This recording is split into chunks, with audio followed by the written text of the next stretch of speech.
Bisa silakan kalau mau mencoba nanti dibantu dengan RRF operator di sebelah kirinya nanti ada VR yang mengarahkan. Indonesia Sport Summit 2025 menjadi ajang kolaborasi antara Kementerian Pemuda dan Olahraga dengan industri olahraga nasional.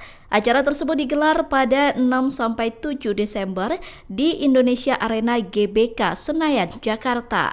Dalam acara itu turut dipamerkan teknologi VR yang membantu kinerja wasit dalam mengawasi pertandingan sepak bola. VR tersebut dipamerkan dalam booth iLeague selaku operator Liga Indonesia.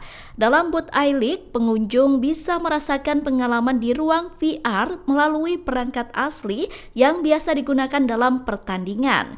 Wasit Thorik Alkatiri ditunjuk sebagai pemandu booth iLeague untuk mempermudah pengunjung mencoba ruangan VR.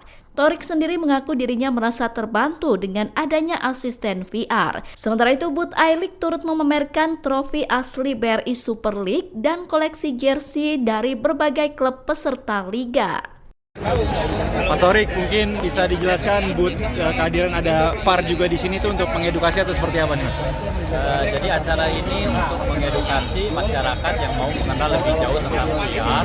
Kita juga bisa mengajarkan apa saja tata cara yang ada di belakang layar VR nih, biar masyarakat tahu tata cara, bagaimana cara pemanggilan, bagaimana cara pengecekan. Ada berapa monitor, terus apa aja sih yang ada di ruang VR itu? Di ruang VR-nya kita ada 6 monitor. Yang sebelah kanan ini untuk RO, radio operator. Yang di tengah ini untuk VR-nya, yang sebelah kiri untuk asisten VR. Oke. Nanti wasit di VR itu ada wasit juga yang berkomunikasi sama wasit tengah. Jadi yang tengah ini khusus untuk VR, nanti dia selalu berkomunikasi apa saja yang perlu dicek di ruangan VR. Nanti kalau misalkan ada sesuatu yang harus dipanggil, baru VR ini memanggil wasit yang ada di belakang.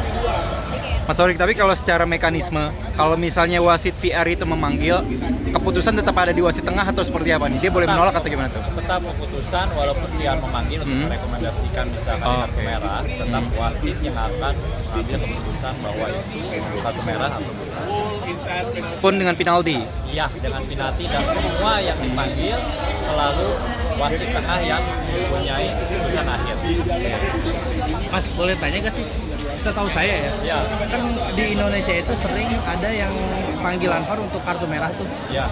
Tapi kalau dibatalkan, bukan dibatalkan sih, misalnya nggak jadi kartu merah, dia malah kasih kartu kuning, itu sebetulnya di aturan memang boleh itu atau Indonesia menyesuaikan? Karena setahu saya ya, mungkin koreksi bisa salah, di luar negeri itu kayaknya keputusannya cuma 2 kalau red card itu, ya dikasih red card, kalau nggak ada kartu sama sekali gitu. Sebenarnya yang seperti apa sih gitu? Sebetulnya untuk pemanggilan potensi red card, kembali lagi yang di VR memanggil untuk potensi red card, tapi ketika wasit datang dia melihat bahwa menurut wasit tengah ini hanya cukup untuk kartu kuning. Jadi pemanggilannya tetap potensi untuk red card, bukan potensi untuk kartu kuning. Oh, jadi memang ya, hal seperti itu memang diperbolehkan ya? Memang diperbolehkan, jadi kan kita potensial untuk red card, tapi wasitnya tidak setuju bahwa ini red card, jadi kita kasih kartu kuning. Itu ada tombol merah sama hijau, apa itu? Itu tombol merah ini untuk komunikasi sama wasit di lapangan. Oke. Jadi kalau kita mau berkomunikasi di lapangan, kita harus pencet tombol warna merah. Yang warna hijau ini untuk MVP. MVP itu untuk start dimulai penyerangan. Jadi ketika ada penyerangan berlanjut, MVP start. Jadi ketika kita mau ada pengecekan misalnya potensi gol, misalkan gol skor. Nah, kita dimulai dari tadi yang tombol hijau dipencet. Jadi tidak semua kembali lagi ke 5 menit yang awal, enggak. Jadi pas yang hijaunya dipencet, baru kita start di sini. Apa saja ya, misalkan ada pelanggaran atau potensi offset. Balik lagi ke bookmark. Ya, bookmark ini ya. Balik lagi ke sini. Ya. Orang awam bisa experience ini nggak sih? Bisa silakan kalau mau mencoba, nanti dibantu dengan RRF operator, di sebelah kirinya nanti ada VR yang mengarahkan. Kalau secara mekanisme juga di dalam ruangan VR itu terdiri berapa orang? Ada 3 orang. Yang 3 orang yang pertama ini review operator.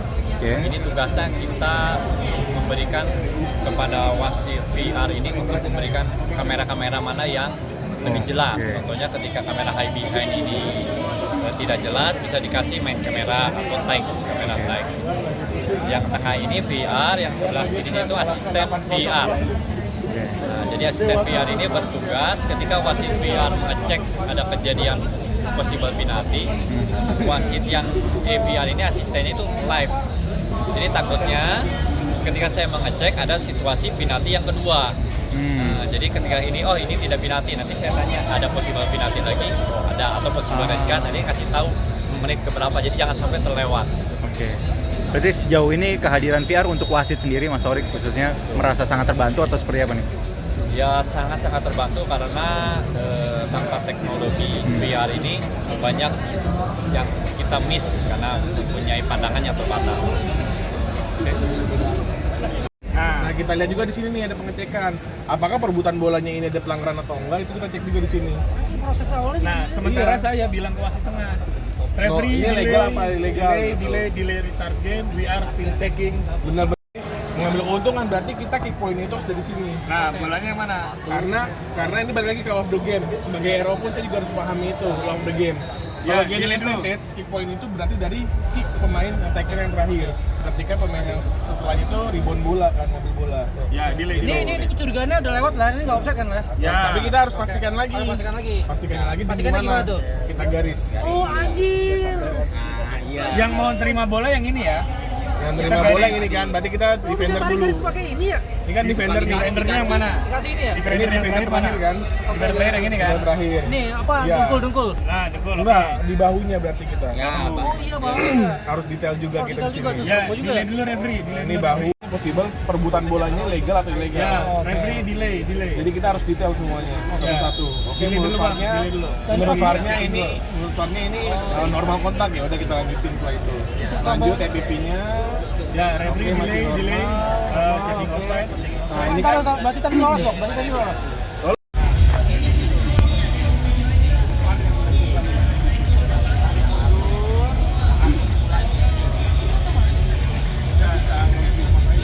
gol penalti itu harus dicek. Pokoknya ini gol, tapi asisten wasit ngambil offside. Oke. Dan wasit bilang itu offside. Oke. Nah, dicek beneran offside apa enggak. Intinya gitu lah. Kita harus cek dari awal EPP.